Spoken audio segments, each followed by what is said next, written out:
really the giant, of course, that formulated all of this in the Principia, and indeed his formulations, his models, classical mechanics is the foundation for spaceflight even today. This quote is a little bit ironic because actually Newton, the scientist, was very much, well, he was actually a very religious person himself. He believed in divine creation, and actually he believed in a whole bunch of weird things. He apparently wanted to set his mother on fire or something like that. But anyway, he's got a mission too. That's XMM Newton, the ESA X-ray Observatory. All right, so what's the point of this little trip down memory lane to set the scene? Well, the point is that astronomy and the exploration of space and the rise of humanism and reason and scientific method away from religious dogma go hand in hand. And indeed it is the work of Kepler and Newton, is the foundation still today of space exploration, and it's how we got to the moon. One of my favorite quotes from Apollo 13, if you remember that movie, they're sitting in the backyard and he's looking up at the moon, and he says to the Jim Lovell character played by Tom Hanks, turns to his wife and says, "It's not a miracle. It happened because we decided to do it." And I think that is a very powerful and profound statement of the relationship between space exploration and humanism. So then, if we take that hypothesis, and we take that tenet, then the question that we ask at this session, should space exploration be a national priority? We're really asking, is science a priority? Is rationality, humanism, are these priorities? Should they be? You know, obviously I'm a little biased, but I think the answer to that is yes. And if the answer to that is yes, then the details, you know, is it human, robotic, moon, Mars, private government, blah, blah, blah, all that stuff is a detail. And being that I'm not a very good details person, it's at this point that I'm going to hand it off to Kevin, who's going to do a little survey of where we are today in Canada for space exploration. Are there any questions, by the way, or are we going to save this all to the end? Can you join Q&A after? Sure. Okay. Here's Kevin.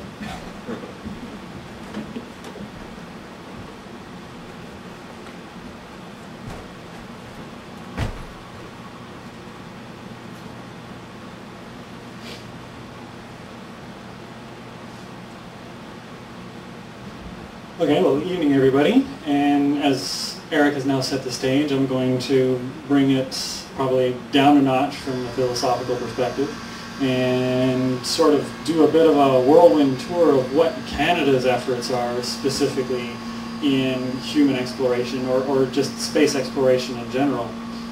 And I formatted this in such a way that we're going to have a look across Canada and realize that it's not just the three major centers like Montreal, Toronto, and Vancouver that are participating in this. It truly is a national, there is truly a national involvement. And for those that don't know, just want to make sure that Canada does have a Canadian Space Agency. It is the government wing that is in charge of all of the technology developments and where Canada is going, and a lot of the direction that the industry it takes is kind of funneled down through upper levels of government and then left for the Canadian Space Agency to oversee and implement. So much like how NASA, how George W. Bush said we are going to go to the moon and Mars, and then Mike Griffin, several months later came up and said, okay, and here's how we're going to do it. So it's a similar kind of thing happens between the Canadian government and the Canadian Space Agency. And of course, certainly the RADARSAT-1 and 2 is a major mission that the Canadian Space Agency has done. And this is just a sample of RADARSAT data that was taken back early on in the mission. And this is the continental United States. And you can see all of the borders of the various states there. Of course, more recently, you have Dexter that was launched back in the spring. and is performing quite well on orbit now. I understand that they've done some remote operations of it, operating it from Montreal, and because now they don't just now it's not just the astronauts on the space station that can operate these robots, but it's actually people on the ground at NASA and in Houston as well as in Montreal. And I understand that they're gearing up for a major operation of Dexter early on in the new year. And of course, as Eric has mentioned, we have Phoenix, which had a successful landing in on May 25th. And we can see here a couple of images of us actually digging in the dirt.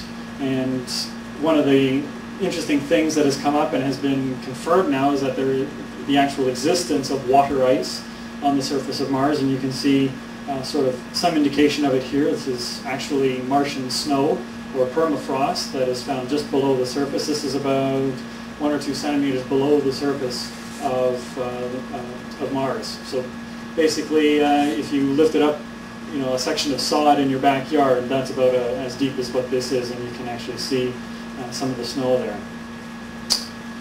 MOST is another mission that the CSA has launched in the past few years. It's actually a space telescope that is being used to monitor the variability of brightness in the stars. And it's actually has a nickname called the Humble Space Telescope, just because in comparison you can see there's a gentleman standing beside MOST right here, so it's not much bigger than this podium, and yet Hubble is the size of a school bus. And they're using this to, again, make measurements of the brightness of stars, and in particular using it to locate planets around other stars, because as planets pass in front of other stars, it basically makes the overall brightness of that star that much weaker, and we can determine that. And in fact, a lot of this kind of research is being done at the University of British Columbia, and there was some involvement at U of T to assemble the spacecraft. SCISAT-1 is collecting data on atmospheric chemistry, and in particular looking at the ozone and its concentrations at different altitudes around the Earth. And that information is going into our understanding of what we're doing to our atmosphere, and providing information in terms of all of these UV indexes that you hear on the radio when they say the UV index is such and such. That information is coming from SCISAT data. So, as I mentioned, we're going to have a real brief tour of Canada's space industry as we sort of take a quick look at the over 400 companies and organizations that exist across Canada doing research at various levels. And again, we have here a RADARSAT data, composition of data making up Canada. So first of all, just starting in British Columbia, we have InfoSat, which is a communications provider. So they do satellite communications infrastructure and whatnot for a variety of applications, and most notably they do mobile fixed and data, mobile fixed meaning so like cellular phones as well as typical landlines, and doing data and voice communications. And a lot of this technology is finding its niche in things like oil and gas, mining, and these technologies are particularly useful when you're thinking about the diamond mines way up in northern Canada, where you don't have a lot of this regular infrastructure that we take for granted in these large cities, and more in the southern provinces of Canada. So what you can see here is they have little satellite antennas, which are not much bigger than a typical dish, like a dinner plate, and you can set them up on a little table, and instantly you're connected to a spacecraft up in geosynchronous orbit and have total and complete connection to the rest of the world. So this enables things like entertainment and data communications, keeping sort of headquarters of these diamond mines up to date on what the daily operations are. As we continue moving west, we have Alberta, and we have ITRES research.